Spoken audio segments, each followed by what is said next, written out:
This conference will now be recorded. Like I said, happy Monday. Today is Monday, March 2nd, first trading day in March. And as always, everything that we're going to be talking about today is for educational purposes only, and nothing is intended as any type of investment advice.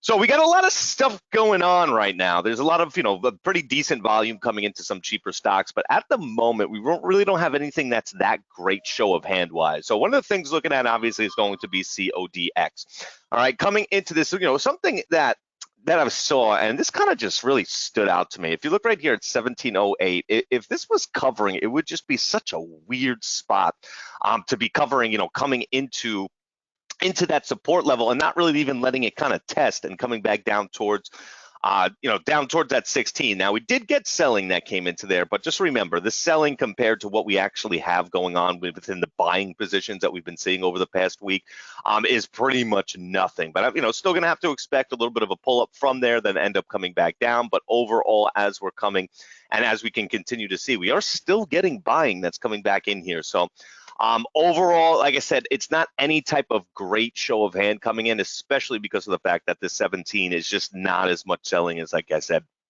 compared to what we actually have in this stock out there. So it is telling us kind of on the short-term side of things that we will be expecting to come back down. And as you can see right here, we have a ton of prints. See that now this is something to really focus on. See all these prints that are coming in at 21 right now? All right, look where the stock is trading at 1680. Okay, so this is a huge number that we're going to be looking at. A lot of times what we end up seeing happen is a stock kind of gravitate back towards where these prints are coming in. And with that buying, this is definitely giving us, some nice variables to be looking into there. But I'm still going to have to be expecting a little bit of a move down below that 17 just because I didn't really see, that person get out of their position at 17 and make their money. But overall, just keep an eye on that, the gravitating back towards that 21 level. Next thing looking at is NVAX. Oh, and by the way, is make sure, of course, because you got to think about something. All right, if right now the price is, let's just say 17, if a print comes in at 21, what color does it have to be? All right, our ask is sitting at 17. If it's got to be because of the fact that it's above the ask, because this is not the trading price. And if I had to take a guess, I'm going to say it's TRF, of course. All right, basically telling us that the trading it's reporting, and it's actually already happened. It's not happening at this moment, and it's being reported now. All right, so once again, also another thing, go out there and make sure all these cheaper stocks, make sure that you're looking to get shares early in the morning, because I was able to get shares of CODX, and then our next on our list is NVAX, which shares were available earlier as well. So we can see taking a pretty substantial hit, but the one thing about it is that I didn't really see the selling in there that warranted this big of a drop coming towards that downside. So even though it's such a huge move and the volume was absolutely phenomenal, it's just kind of hollow, that move back towards that downside. Now overall, we are still seeing that selling. I have not seen buying coming in, but like I said, I just haven't seen it something, a real show of hand that came into this yet. That really has me sold on anything yet. So, overall, I'm going to be ready for both sides. And obviously, once we get that show of hand print, we'll know exactly what direction they're looking to go. KPTI. So this one is going to be, let's make sure we type it right. So coming into here, you can see it's definitely sporadic with the volume that's coming into it. But another thing is that, just this move up, I don't see the substance in it. I mean, we could see 24, 23.50. We do actually have a lot more selling at these levels than we do have any type of buying coming back over there 24, 24.50.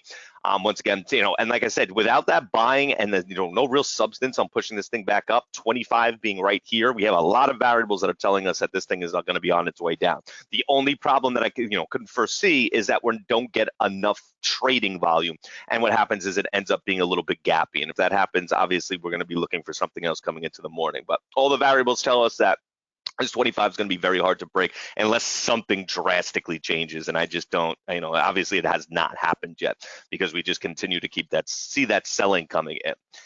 BIMI, next one going to be looking at. So this is another one that's a little bit interesting, and I'm a little bit worried about it trading same type of deal that I was just talking about with KPTI because of the fact that it's just kind of it gets gappy and it's sporadic. It's not having any type of real consistent volume that's coming into it.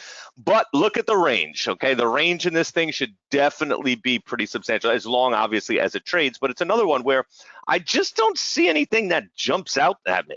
You know, the prints themselves, yeah, it's got movement, it's got all the opportunities. I just, like I said, I don't see the, you know, the prints that came into it to tell us that this thing has to go somewhere. If we come back up towards that 6th level and you look at the, you know, the actual prints there was a little bit coming in, but not even remotely close enough for us, you know, for it to tell us that this thing really wants to break out, and let's use 650 or 750 or really just above this double top. So if we don't get that new buying that comes back in, more than likely not going to be able to do anything with it. We just need to see new buying and telling us that someone's building a position to actually break this thing back out towards the top. Otherwise, we're just going to end up seeing it fall right back down and not be able to do anything with it whatsoever. Now, two sideless stocks, CPHI. All right, now this is, once again, make sure that it fits what your game plan for your morning is. Every morning we should have a game plan of exactly what we're looking to accomplish, and we should be writing that down. And now this is not going to be a huge move. Well, I mean, you know, anything can happen, but based off the variables that we see here, it's not going to be a huge mover. It has been trading absolutely phenomenal volume, 3.3 million shares already. And if we come back down over here, you can see there's just a little bit of buying, okay, towards those highs. It's not anything that's too crazy, but once again, I have not been sold this morning on a real show of hand. I really like, you know, out of all of them, KPTI is one of my favorites just because of the variables it has in there, but the actual trading itself, I'm just not really that sold. So I'm going to be watching this very closely, but at the same time, it's got to go on the side list just because it doesn't have buying at those highs. And same type of deal with TRIL. This is actually starting to push a little bit more, and you can see the volume that was coming in. Now, one thing I don't like is that the selling that came in at 8, but it looks like it just, you know, once it broke past that 8, it was someone getting out from an earlier position, because you can see, you know, first to the table is actually buying at 8 and then over 8 at this 810 level that's sitting right there. So overall, you know, it's another one where it's got potential, but there's just not really that much. It's kind of mixed. It's a little bit all over the place. But I am going to be expecting, you know, some decent volume that's coming into this morning, because, you know, I think what was the first death over the coronavirus announced in the United States, it was in Albany, I believe, or some, I forget exactly what I read. And I frankly don't care what I read at all. But you know what? There's still, you know, this is still the main topic. There's one of, okay, so maybe it was the first one in New York, but once again, completely irrelevant, because what we're going to do is we're going to follow the prints, and we'll, you know, it's going to tell us exactly what it's going to do from there. But like I said, I'm still going to be expecting this volume to be pushing in this morning. All right, guys, anything else out there that I missed? Anything else out there that I missed? The only other one, actually, sorry about that, is APT. APT2 is another one where make sure that you get shares. I'm sorry, wrong side of the list, but it's another one where it's, you know, it's got a bunch of mix going on. So this is, you know, I definitely want to put this on our list, but just remember, you know, we don't really have that great of a show of hand out there yet. So definitely something to watch, definitely something to focus on. I mean, look at the range that it's had this morning, and the range is coming with some pretty good volume considering, you know, what's going on. Pins at 20. Let's take a look. Yeah, beautiful show of hand. Not doing anything, but definitely some interesting prints. So, yeah, I was just gonna say, I'm so happy to see you back, Nitesh. I know you've been crazy busy with work, but it's great to have you back. All right, guys, so let's get ready for our morning. Let's make sure that we are focusing on everything that we talk about over and over again. Let's make sure that we're focusing on the anticipation workshop, what we learned in there, and we're starting to develop our mind and working on the things that are going to affect our trading as quick as possible and, you know, as big as possible. All right, other than that, remember, March 17th, our next round of classes start on anticipation. I will talk to everyone in the chat, and happy trading.